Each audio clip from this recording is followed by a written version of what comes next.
ওই যে দাওরায়ে হাদিস জামাতে মাওলানা ক্লাসের ভিতরে যতগুলো কিতাব পড়ায় তার ভিতরে একটা কিতাব আছে আবু দাউদ শরীফ, অনেক মোটা সোটা অনেক বড় কিতাব।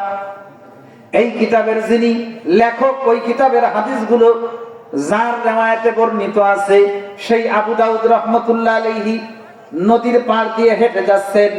হঠাৎ করে একটা নৌকা যায়, ওই নৌকার এক যাত্রী হাসি দিয়ে বলছে আলহামদুলিল্লাহ।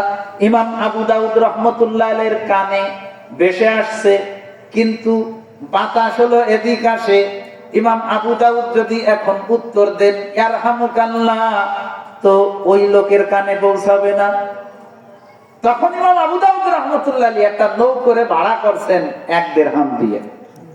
1 দিরহাম দিয়ে একটা নৌকা, ছোট নৌকা ভাড়া করে, ছোট নৌকা চলে করে উনি দ্রুত গতিতে যাইয়া সেই জাহাজের কাছে পৌঁছায়া যে লোক হাসিতেছিল তার কাছে যাইয়া বলে আসছেন ইয়ারহামুকাল্লাহ।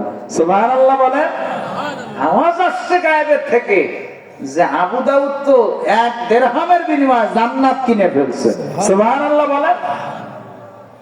যাদের নবীজির সুন্নাতের প্রতি গুরুত্ব আছে, এই মানুষগুলো দেখেন টাকায় যে নৌকো ভাড়া হয়ে যায় জবাব দিতে চলে গেছে।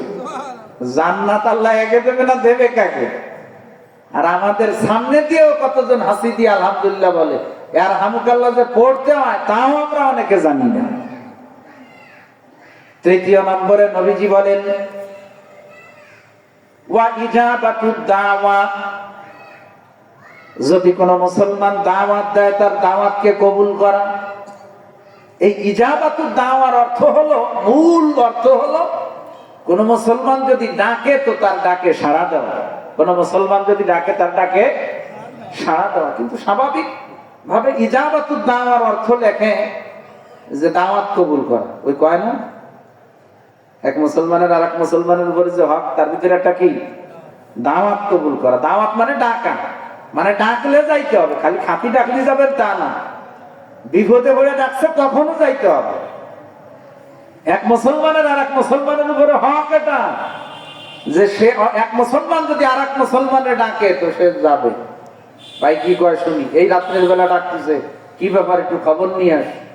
খালি দাওয়াত খাতি ডাকলে না, দাওয়াত খাইতে ডাকলেও যেমন যাবেন, সে তার নিজ প্রয়োজনে যদি ডাকে তো তার প্রয়োজনে ডাকেও আপনি সাড়া দেবেন। কোন মুসলমান যদি অপর মুসলমানের উপকার করার চেষ্টা করে, নিয়ত করে, ইচ্ছা করে, করে একটু রওনা হইছে, এই ইচ্ছা করার কারণে 10 বছর ইতিকাফের সওয়াব আল্লাহ তাআলা দান করবেন। কিসের জন্য বলেন? এক মুসলমান আর এক মুসলমানের একটু উপকারের চেষ্টা করছে। 10 বছর ইতিকাফ। এই যে রমজান আসতেছে, অনেক মসজিদ এমন আছে 10 দিনের ইতিকাফের জন্য লোক খুঁজে পাওয়া যায় না। কেউ 3 দিন, কেউ 2 দিন, এই মিলে জুলে 10 দিন ঘুরে। এরকম ভাবে ছেড়া ভাঙ্গা 10 দিনই কোনো কাজ হবে না। এমন একজন পুরো বসতেই হবে কমপক্ষে, যে একেবারে 20 রমজান সূর্য ডুবার আগে বইছে, আর রমজানের চাপ যখন ওঠে সেই দিন থেকে সেবা বসছে। তা না হইলে কেউ 3 দিন, কেউ 2 দিন ভাবে বসলে এর দ্বারা ইতিকাফ হবে না। ওই মসজিদের সবাই গুনাহগার হবে। আবার অনেক জায়গা দেখবেন কিসেন কিনে বসায় মসজিদের ভিতরে, কিসেন কিনে দেখে কেউ বসান নাই, না বসলি বলে ভাব হবে, এই জন্য একজনের ভাই তুমি বসো,